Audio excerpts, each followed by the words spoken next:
Hallo und herzlich willkommen bei einem neuen Video bei Das gute Leben. Heute zeige ich euch, wie ihr bei einem IKEA Armlehnenstuhl, dem Nils-Modell genauer gesagt, den Bezug entfernt und so Knarren und Quietschen beheben könnt.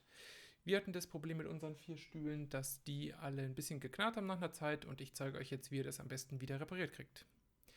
Ja, hier seht ihr schon das gute Stück. Wir haben jetzt den Nils eben mit einem normalen grauen Bezug. Als erstes müssen wir den natürlich runternehmen, weil wir sonst gar nicht arbeiten können. Ihr seht schon, an den Seiten sind jetzt erstmal diese hellbeigefarbenen Innenklettbezüge, die sozusagen den Bezug durch die Ritzen in den Sitzbezügen nach unten ziehen und schön festmachen. Die müsst ihr jetzt als erstes ja, einfach ein bisschen lockern, rausnehmen aus dem Klett, versuchen dann wieder durch die Löcher zwischen nach draußen zu schieben, weil ihr sonst euch ein bisschen abplackert mit den festhängenden Klettverschlüssen. Wenn ihr das geschafft habt, dann macht ihr einfach den äußeren Bezug ab. Das ist das gleiche, auch wieder so ein Klettmechanismus, den Ikea da benutzt hat bei dem Nils. Und wenn ihr das geschafft habt, so wie ich hier in dem Video gerade ein bisschen mich abplacker, dann könnt ihr das Ganze einfach abziehen. Genau, da habe ich jetzt schon den Abzug einfach entfernt, den B-Zug vom Stuhl. Ihr merkt hier oben, ich greife schon, hier oben ist so eine Holzleiste. Das ist dann meistens auch die Stelle, wo es geknarrt hat. Hier zeige ich es im Video nochmal kurz. Und da merkt ihr dann auch schon, wenn ihr da sitzt, wenn ihr euch da ein bisschen regelt und bewegt, dass es da auf das Knarren anfängt. Jetzt gibt es zwei Möglichkeiten. Links und rechts gibt es diese Imbus-Schloss-Schrauben, die ihr da irgendwie ein bisschen bearbeiten könnt. Ansonsten ist genau an der Stelle, die Frau hilft, genau an der Stelle seht ihr dann, dass es da knarzt und bewegt, wenn ihr dann mit dem Rücken dagegen drückt, was natürlich dann auch beim Essen oder so ein bisschen nerven kann. Jetzt ist ein bisschen Fingerspitzengefühl gefragt, um das zu fixen. Also wenn ihr es über die Imbusschrauben nicht geschafft habt, dann müsst ihr euch ein bisschen vortasten durch diese Holzleiste, die dann da oben ist und die sozusagen den Stuhlrücken festhält. Und da müsst ihr dann diesen Schaumbezug, der kurz unter der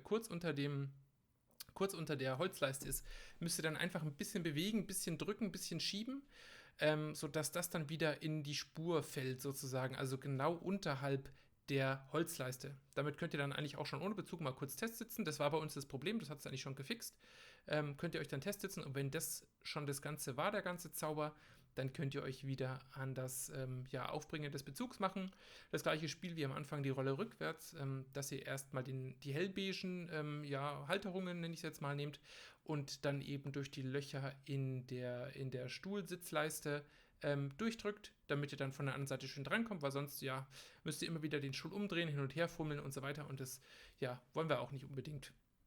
So habt ihr jetzt erstmal das Hellbeige durchgedrückt. Den Bezug könnt ihr dann einfach relativ simpel, aber mit ein bisschen Schmackes, da müsst ihr ein bisschen ja, Vorsicht walten lassen, das Ganze wieder in Position ziehen. Das Ganze ist aber eigentlich von Ikea relativ widerstandsfähig gemacht. Da kann ziemlich wenig kaputt gehen, außer ihr wendet jetzt da groß Gewalt an. Und dann sitzt der Bezug eigentlich auf den ersten Blick schon wieder ganz gut. Das Ganze wieder umdrehen, um wie am Anfang die ganzen Klettverschlüsse zu schließen. Dann sollte es aber eigentlich auch schon geschafft sein.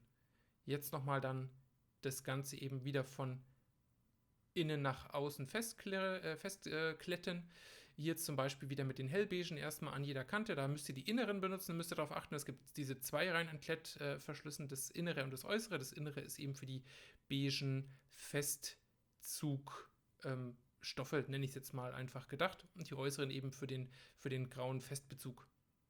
Genau, hier einfach mal drüber fahren, schön glatt ziehen und der Stuhl ist eigentlich wieder genau wie vorher.